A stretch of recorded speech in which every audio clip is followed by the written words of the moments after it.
og velkommen til Struer Golfklub. I dag så skal vi fortælle om banerne.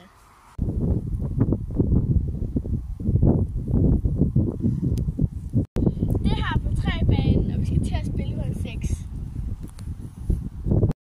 Og nu skal Frida til at slå ud på hul 6.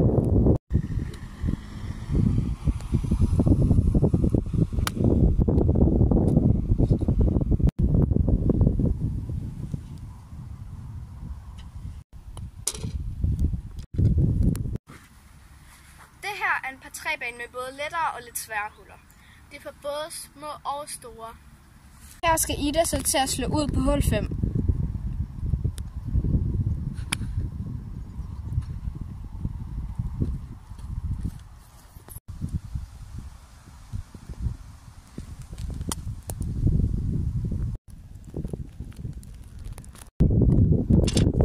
Det var alt for et par hullerne på par 3-banen, og nu til den store bane.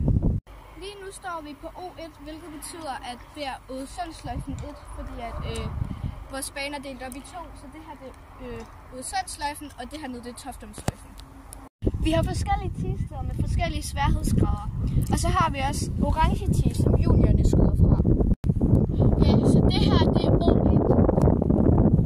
Nu vi går over på T1, som er Toftumsløjfen. Nu er vi kommet til T2, og det her er et lidt lettere hul, så juniorerne spiller for dame-tee. Okay, nu håber vi, at I har fået et lille intro på den lille og den store bane. Og så håber vi, at I ser jer i Struer Golfklub, eller så kan I gå ind på vores hjemmeside, der hedder struergolfklub.dk.